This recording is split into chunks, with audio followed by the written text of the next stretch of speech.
Hi, my name is Yael Hyken and I play the viola with the Beach Symphony. Today I'd like to get into the methods of practicing different techniques on the viola. So we play such a beautiful instrument that in a way the viola is really out of proportion. It's heavier than the violin, and so is the bow. It's harder to reach the higher positions because it's a much longer instrument. And so especially if you have small hands like me, that makes your practice a lot harder, right? So the body of the instrument, the viola, is from here to here. And a small viola is considered to start at 15-inch, whereas a full-size violin is a 14-inch. I personally play a 16-inch viola. So you always have to keep that in mind, that you have to play with stronger arms and also really be flexible with your wrists, both left and right. So the first technique I'd like to talk about today is staccato, actually. And when I teach my students how to play staccato, I always tell them to find the balance point on their bow first, which is approximately a third up from your frog. So if you can balance your bow like so, without it falling, by the way, try to do this over a carpet, not like me. If you can do this, you know you have found the balance point of your bow, and this is where you want to try and play or practice your staccato at first. Always start with an open string, let's say D, and flexible wrist, flexible right arm, all is relaxed. Always be relaxed. Start slow and then slowly start gathering a little bit more energy and going a little faster.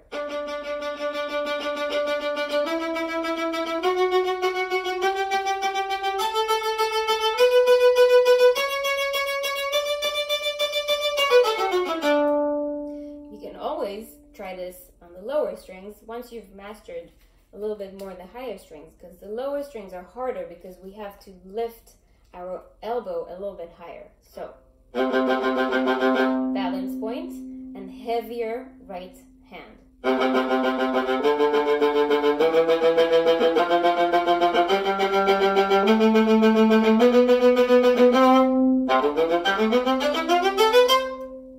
Something like that.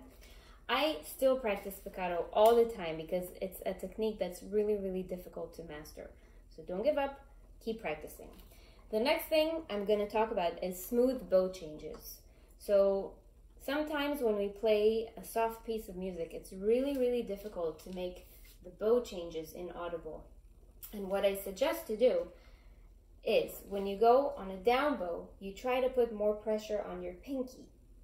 And then when you reach the up bow, the tip of the bow, you put more pressure on your index finger. And so that sometimes helps with not hearing the bow change. So let's try it.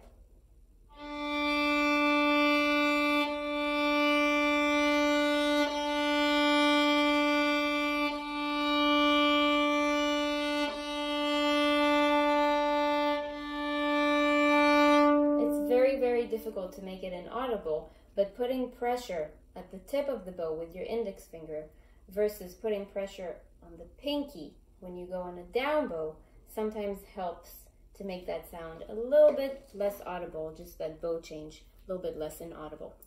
So the last thing I'm going to talk about is string crossing, and I think a good piece to play for this would be the first cello suite written by Bach in G major. And what you want to think about when you're string crossing is gravity. So obviously very relaxed right arm. And then you want to make sure that when you go from the lower string, so from C or G string going to all the way to the D and A string, you want to use gravity. Make your elbow really heavy, and that takes the bow with it and helps a very smooth string crossing.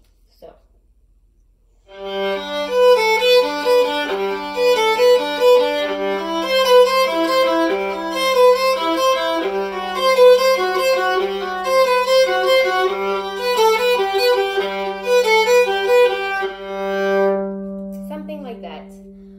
Remember, always keep a flexible right arm and help yourself with gravity. Make your arm really heavy going down. I'm gonna play this one more time.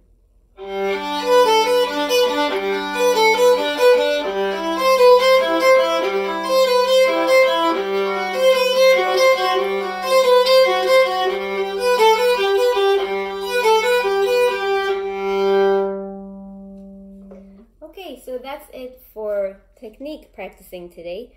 I hope I made some things clear for you, and I'm wishing you a beautiful day. Thank you.